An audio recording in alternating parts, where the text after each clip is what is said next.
to say, I've always been a fan of creepypastas. I think the first one I ever read was on a forum titled Pokemon Black about Ash and the infamous ghost Pokemon. The forum was filled with people who swore they've seen it and cynics dismissing the story entirely. Real or fake, it was a pretty good story to read coming from kids born around the Pokemon fad. I think the thing that I enjoy about them the most is that they aren't like any other blood and gore horror story out there. They're real. They can happen. To you, to me, to your loved ones, your rivals. No one can escape the paranormal. Doesn't matter the class you're in, your lifestyles, your philosophy. When something strange happens to you, it brands you. Makes believers out of critics and the brave into mice. But that's beside the point. I'm getting off topic. I'm sorry, I do that sometimes. My brain is always going, and half the time I need to write things down or I'd forget them. And that's why I've written this down. Since you people seem to love the occult, I've decided to write down an interesting string of events that happened at my house when I was growing up.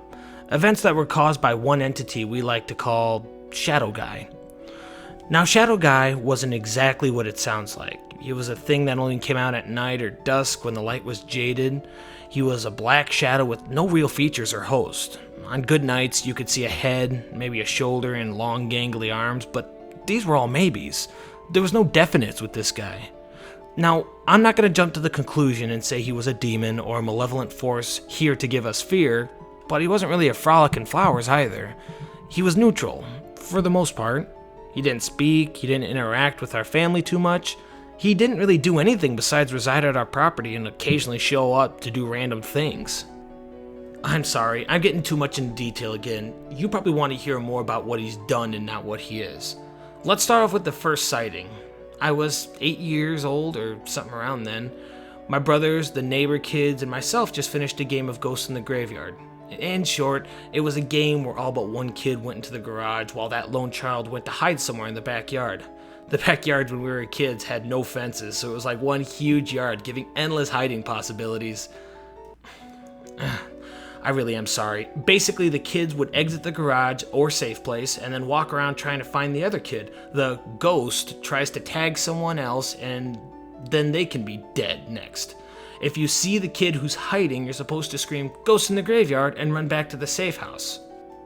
It was a fun game, but there's a point to this seemingly pointless nostalgia trip.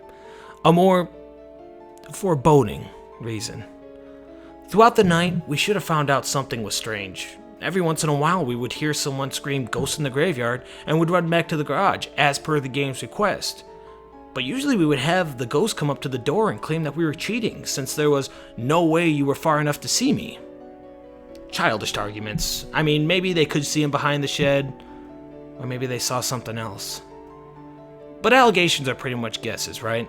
Especially coming from a child with an overactive imagination, a quick glimpse of the eye might look like anything. So the night continued like any other night. The neighbor kids needed to go home, which meant the fun was done and we all needed to pack up.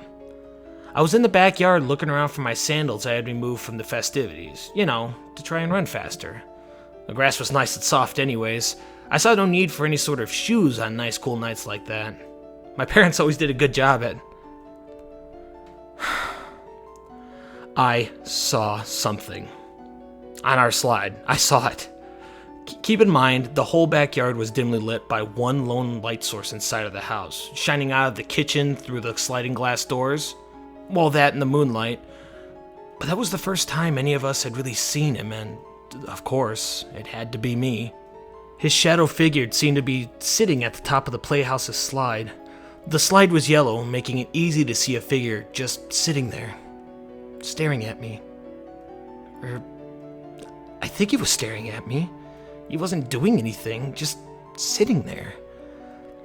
I asked who it was, called out a name of the few of the neighbor kids I knew, but he didn't react. Just sat there.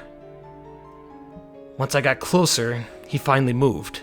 He jumped a bit and slid down. He slid down the slide 5 feet in front of me, his arms above his head, and just sank into the ground. I know it sounds weird, but he just dissolved into the grass. I could clearly see a body go down that damn slide, and he just melted into the darkness of the grass. That's when I bolted. I didn't go to see if there was someone lying, and I didn't give a shit that I only found one sandal. I needed to get out of there and get back inside. I didn't tell anyone, though. I mean, who would believe a kid who just saw something like that? So I just kept quiet, silent with a mind full of questions and heart sinking of fear. I mean, that's what happens to everyone, right? You see something with your own eyes that you cannot explain. There's curiosity, but it's a bit morbid, right? Like a fearful wonder, excited that you saw what it was, but scared of what it might be. I don't know. Maybe I'm just trying to explain myself. Explain why I stayed up a few nights after, worried the thing was still sitting in that playhouse, watching, waiting.